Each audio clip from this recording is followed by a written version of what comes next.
Good afternoon, everyone. First of all, I want to give my special thanks to Francesca Mazzilli for her patience with the problems I had, but also to the organizers for this wonderful idea of creating this webinar series. I think they offer a very nice opportunity to get valuable feedback for our projects. I decided to participate in this track webinar series because I would like to present some of the progress of my PhD project of the over the last year and a half, during which time I have focused on clearly defining my theoretical framework. So I'm going to present only a few key ideas and the main research questions and explain why it is necessary to design and implement a new approach. I would like to start with my main research questions you can read on the screen. However, I do not intend to give an answer now, not even in my project, as I believe that there is no unequivocal answer, but that each place provides different answers, each burial. My aim is rather to try to outline an approach that leads to the most accurate way of analyzing each burial. My point is that we should not dissociate the experience of death and the materiality of the ritual. To arrive at that idea, I'm going to describe how the research process of my project went by introducing what was originally the subject of my thesis: unusual burials in the Roman world. One of the first major obstacles I faced was the concept of atypical burials and its derivatives, anomalous, unusual, or deviant, one of the most popular.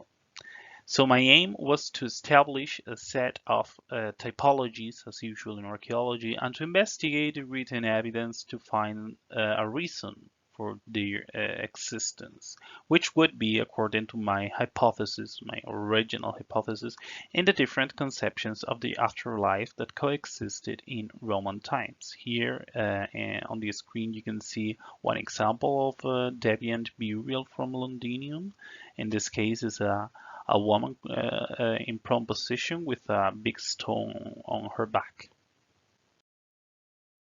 The central assumption behind the investigations on unusual burials is that the archaeological evidence is the result of ritual practices, which would also be anomalous. In fact, it's the presence of certain unusual material elements that will allow us to define the anomaly, and that is reduced to those that can be seen on the screen, as described by Anastasia Saliki.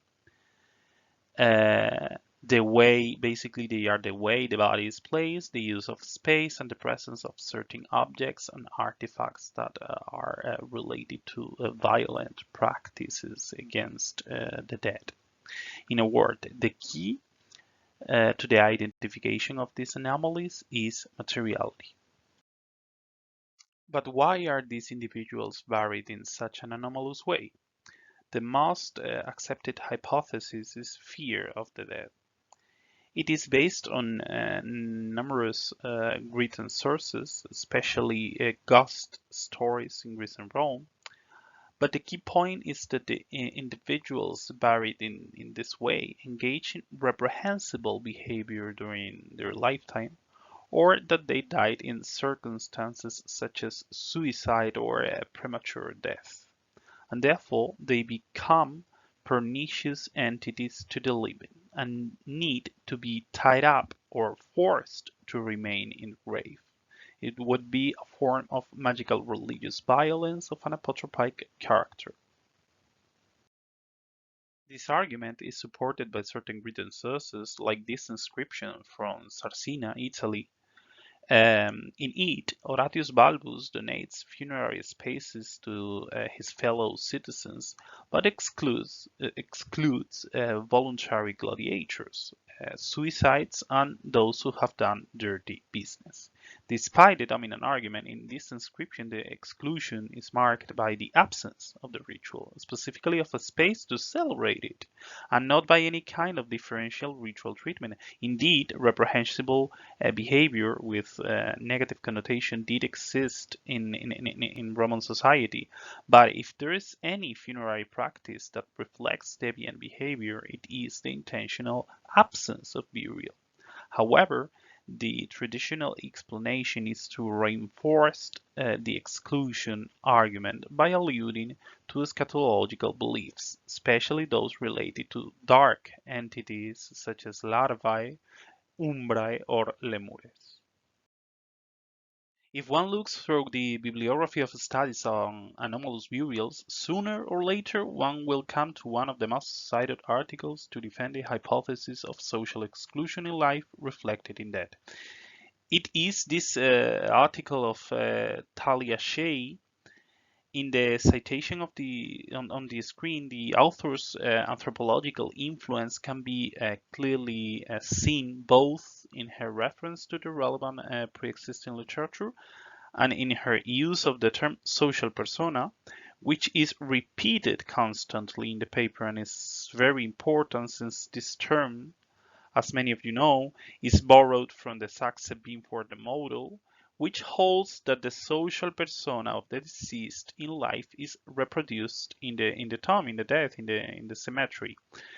At the same time, recent archaeological studies are based on unprovable inferences. And that is the intentional and almost generalized social exclusion of certain patients in all cultures. It's one of the so-called universal cultures evaluated by many anthropologists, and here is openly accepted by many archaeologists that support this interpretation, this hypothesis.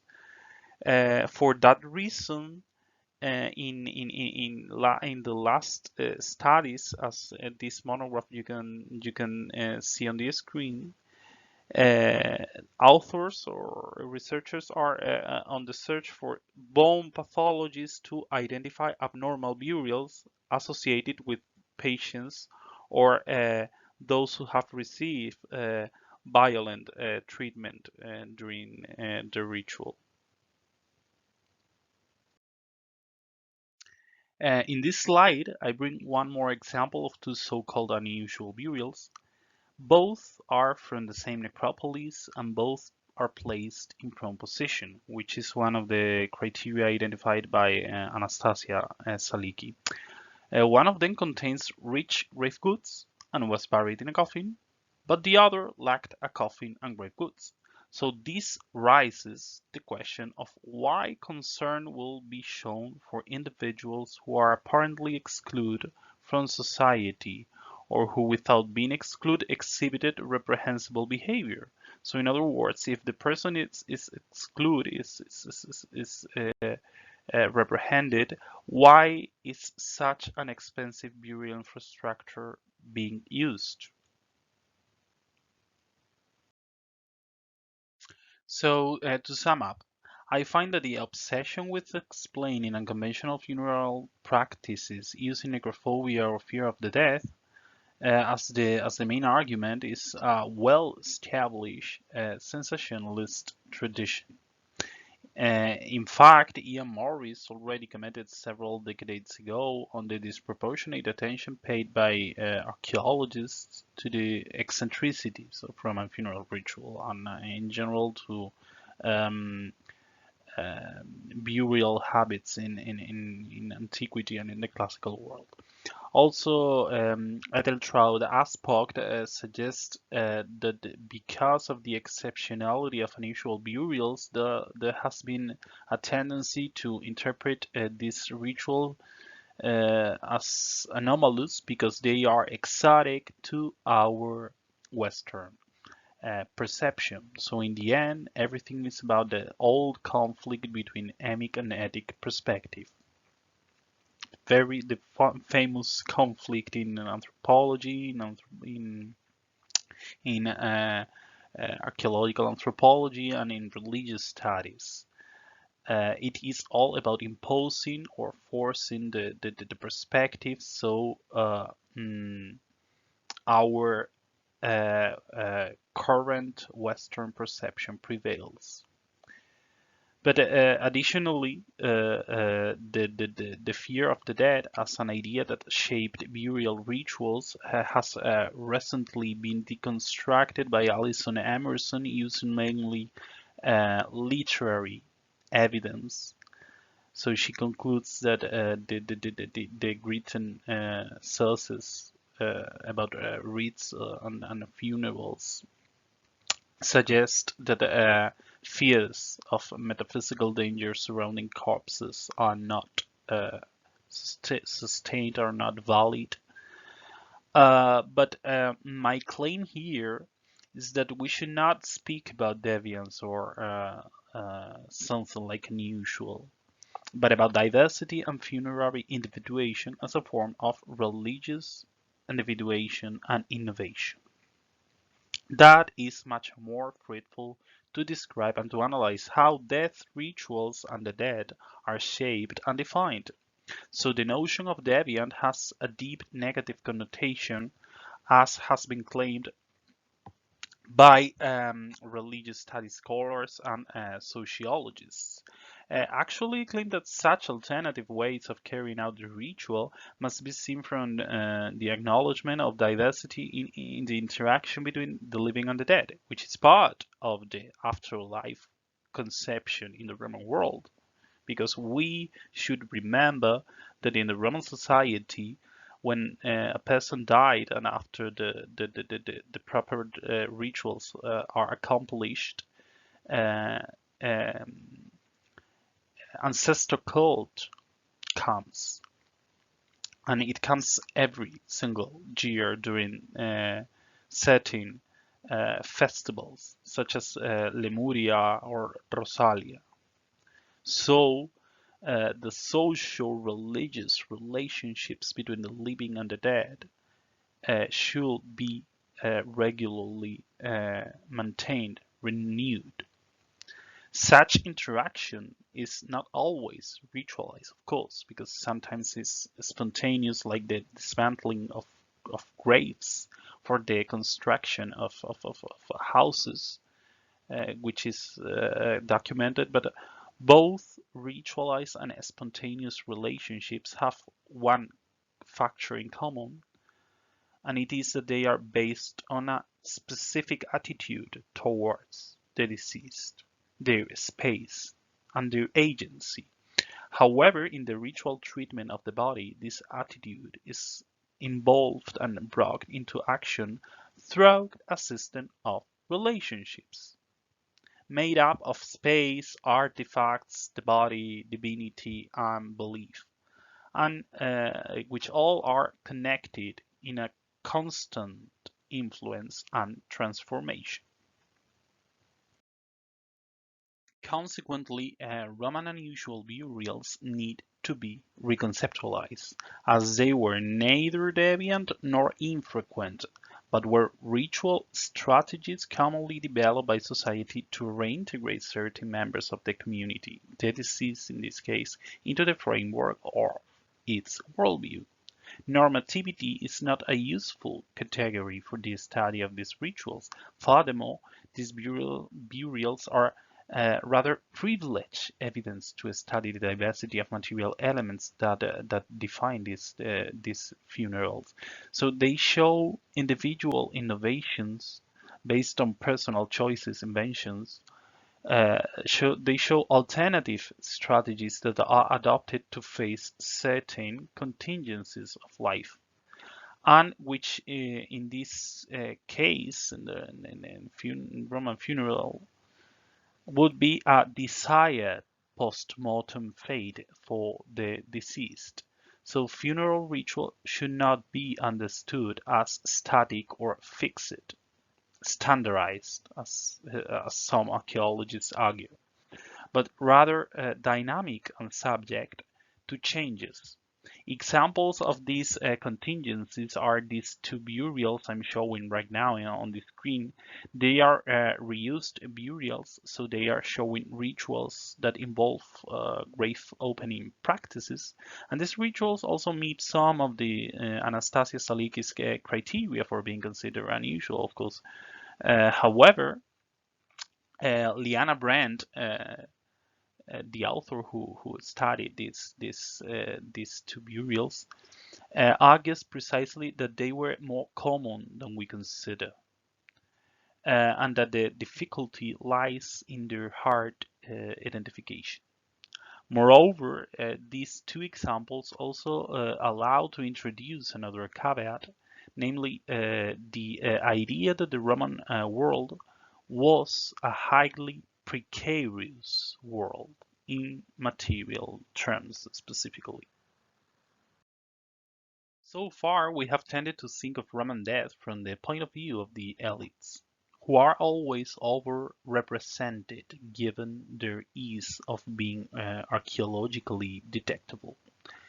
However, the mass of the Roman population lived below subsistence level and will have to seek highly precarious solutions in order to cope with death, as we will see now, especially in Roman society where having a dignified burial and tomb was fundamental given their conceptions of the afterlife and the duties of the familia funesta, which was above all a network of relationships, this family.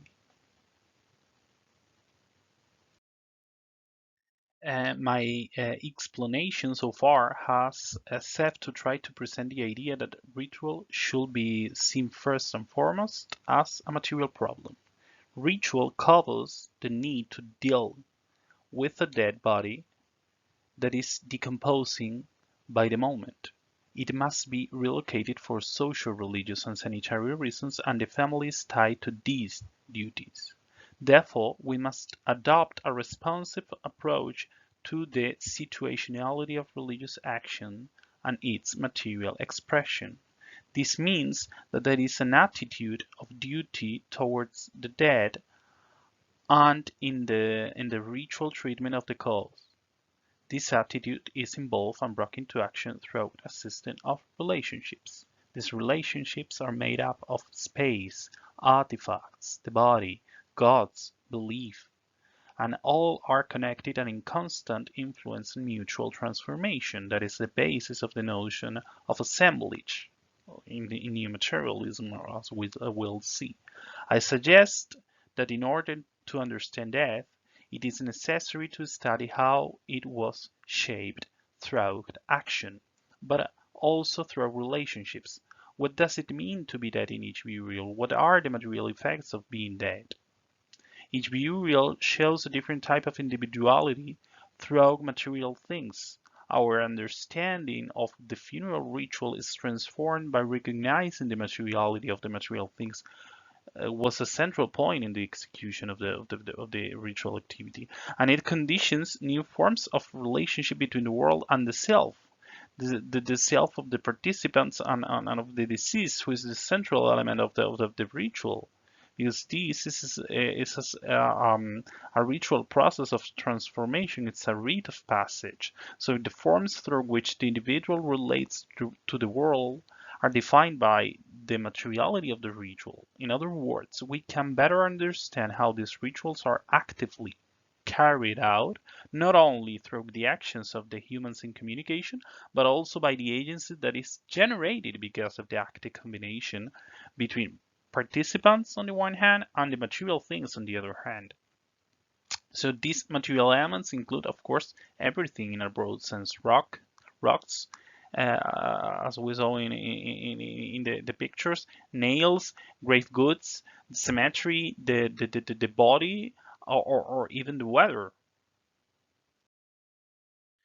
So the question now is how we can analyze such a heterogeneous set of relationships that give a singular form to each burial.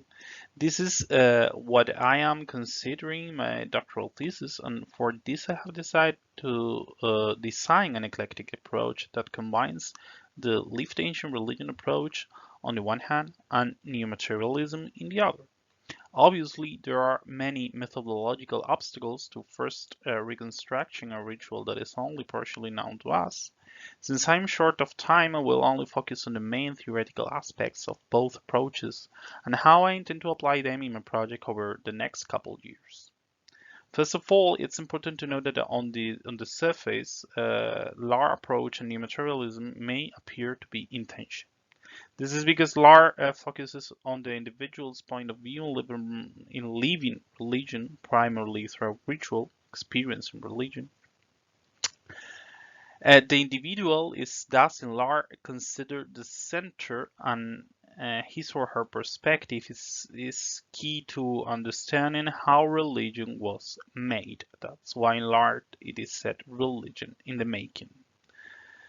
On the other hand, the new materialism adopts stances and notions of posthumanist philosophy in order to move away from anthropocentrism when studying human reality.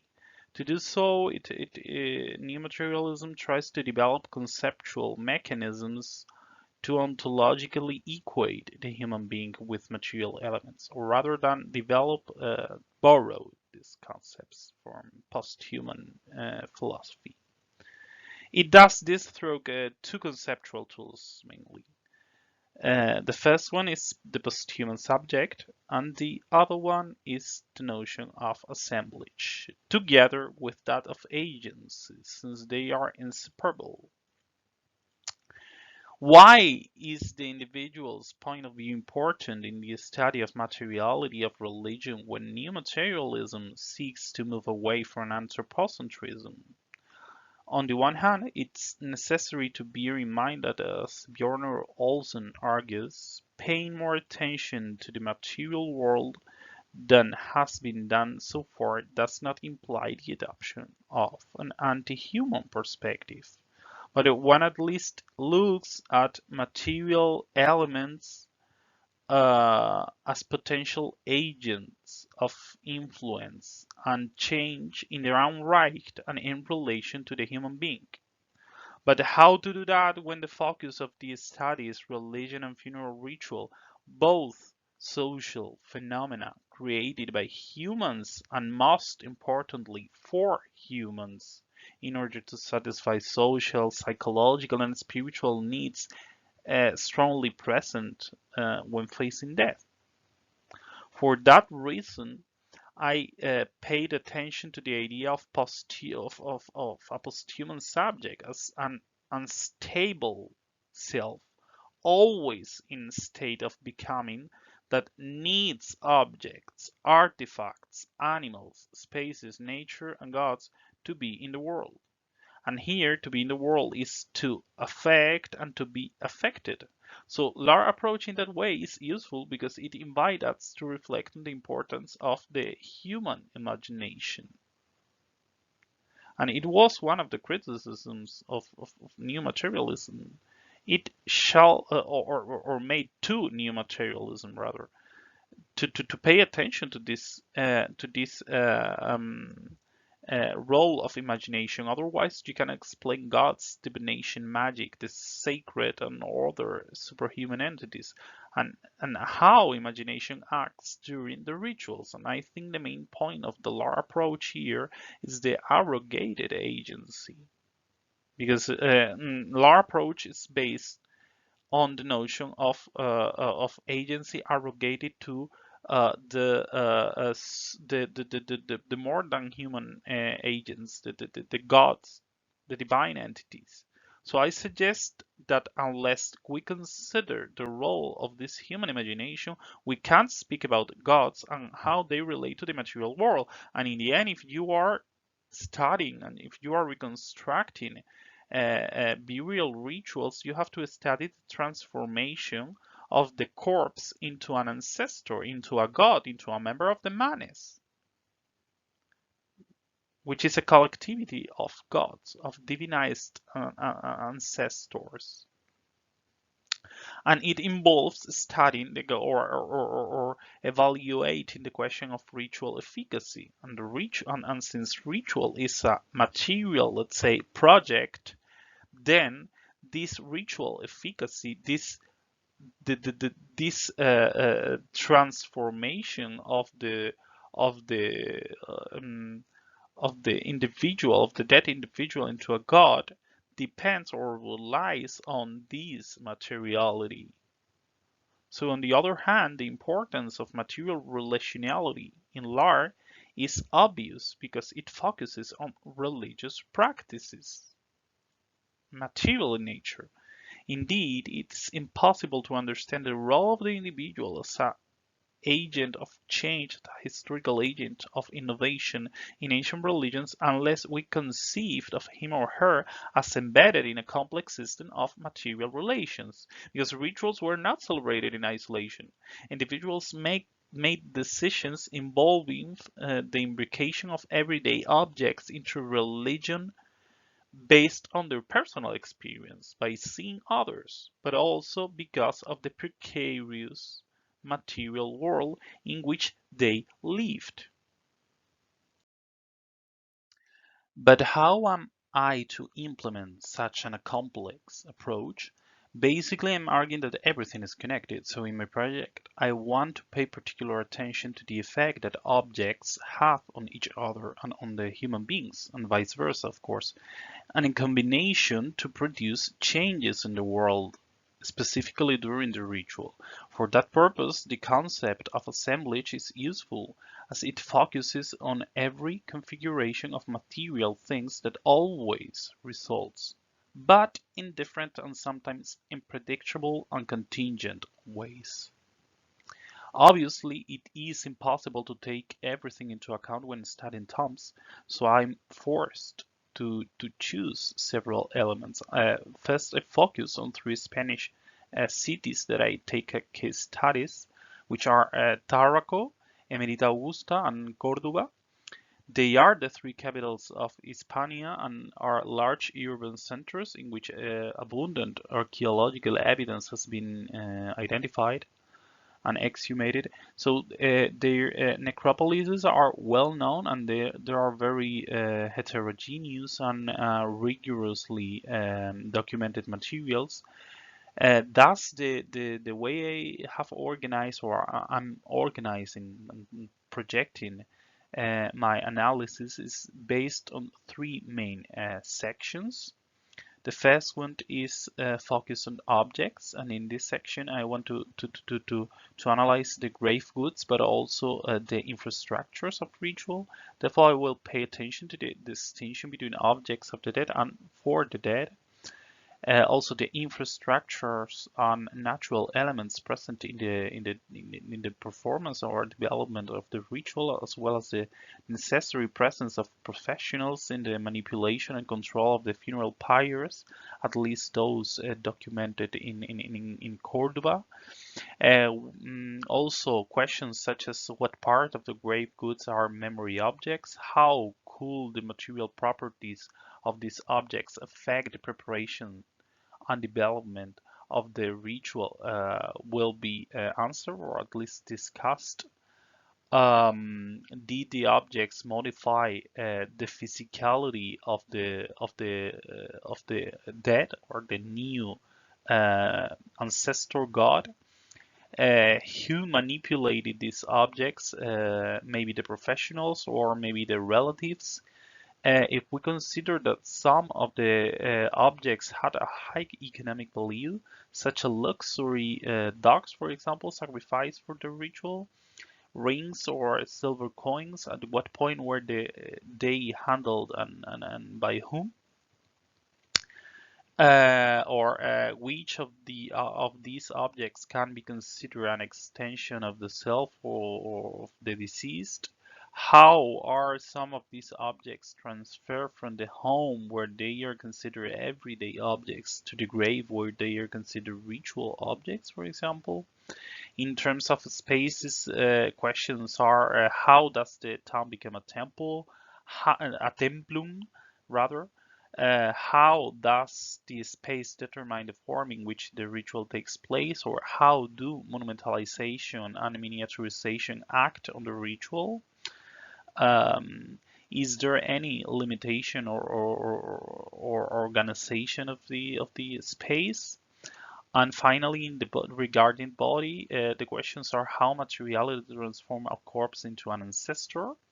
How did the physicality of the bones under treatment with fire influence the selection and inclusion of some bones in the urine?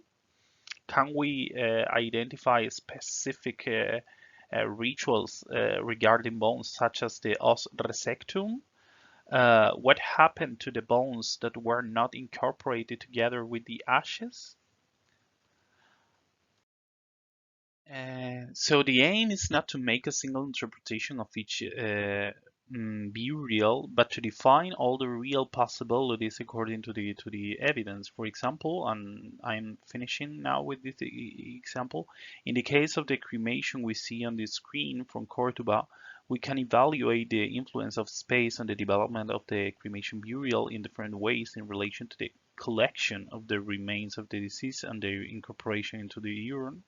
Firstly, the urine is small and cannot hold all the remains of the subject, so a selection of small bones had to be made. On the other hand, the funerary enclosure is also small and complies with the measurements set by the epigraphy, but most of the space is occupied by the screen the crematorium. So the ritual must have taken place in very different phases. So the funeral pyre must have been extinguished or consumed to bury the urine nervi. Otherwise, fire, heat, or coal would have made it very difficult to use this space to bury the urine nervi. Then spatiality necessarily affected temporality and slowed down the transformation of the deceased, which was complete when he or she was buried. Materiality is therefore a set of collaborative, codependent relations with the world, that is to say, something generative. So in this case, in my project, materiality offers, in the end, a new way of relating to the world, at least to the participants of the ritual and especially to the dead. Thank you very much for your attention, and I look forward to your comment and questions.